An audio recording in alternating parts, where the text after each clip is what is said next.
Vous êtes-vous déjà senti submergé par une vague soudaine d'angoisse, un peu comme si une tempête émotionnelle balayait tout sur son passage? Pendant une crise d'angoisse, votre corps sonne l'alarme sans raison apparente, déclenchant une cascade de réactions physiques intenses. Il est important de comprendre la crise. Une crise d'angoisse est souvent une réaction exagérée à une perception de menace.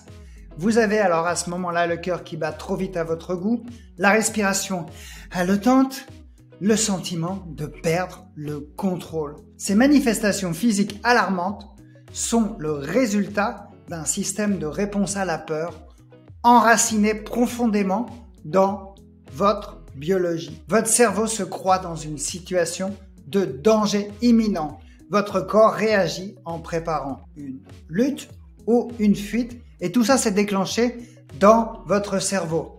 Lors d'une crise d'angoisse, votre corps libère des hormones comme l'adrénaline, ce qui augmente votre rythme cardiaque. Votre cœur bat plus vite. Cette réaction augmente le besoin en oxygène et en nutriments de vos muscles, entraînant ainsi une respiration plus rapide pour répondre à cette exigence. Mais dans le cas d'une crise d'angoisse, cette réaction se produit en l'absence d'un danger réel.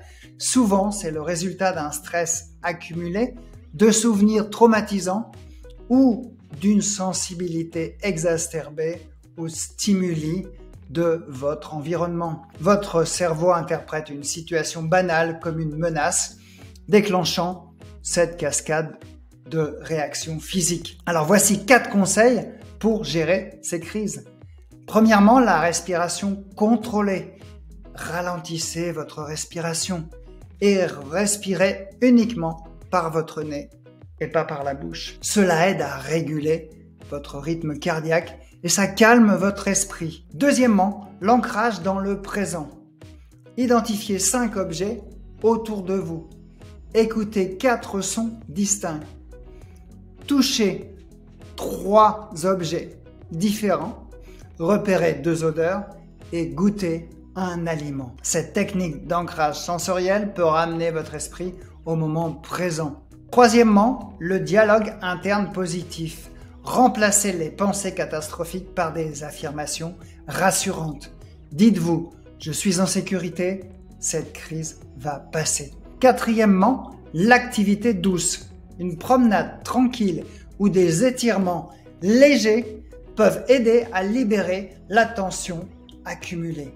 Et après la tempête, après une crise, prenez un moment pour vous reposer. Réfléchissez à ce qui a pu déclencher l'angoisse et envisagez des stratégies pour y faire face à l'avenir. Alors dites-moi dans les commentaires quelle est votre technique préférée. Vous pouvez découvrir les 4 étapes clés pour surmonter vos crises d'angoisse dans ma vidéo gratuite d'1 heure. Le lien est dans la description sous la vidéo. À bientôt pour d'autres conseils.